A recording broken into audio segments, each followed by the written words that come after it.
J'adresse ces quelques paroles aux musulmans de manière générale, mais particulièrement aux jeunes.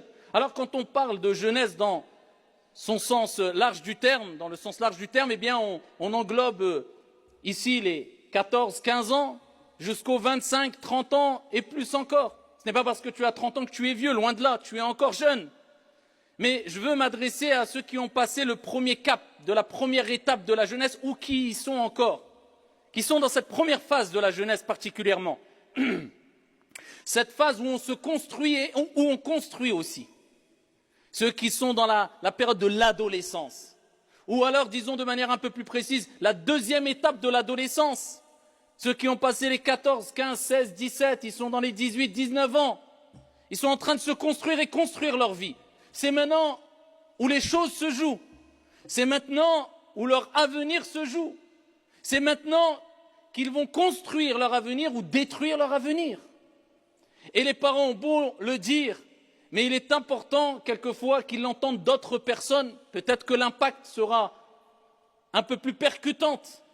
Mais en tout cas, il est important qu'ils prennent conscience que cette vie est une vie où Dieu ne nous a pas interdit de prendre du bon temps, de s'amuser, de prendre des plaisirs, mais il y a un temps pour tout. Il y a un temps pour s'amuser avec un cadre bien précis et qui ne t'empêche pas de vivre et de t'amuser, de t'épanouir, de vivre en société et d'échanger, d'avancer et d'évoluer, loin de là. Mais il y a un temps aussi où on doit être sérieux. Il y a un temps où on doit être dans l'adoration. Il y a un temps où on doit être dans les études. Il y a un temps où il faut parler sérieusement. Il y a un temps où il faut avoir de la maturité, si tu ne veux pas tout gâcher. Et c'est pour cela que le prophète sallallahu alayhi wa sallam nous dit dans le hadith rapporté par Al-Hakim, profite de 5 avant 5. Profite de 5 choses. Il utilise quel terme? Irtanim, profite.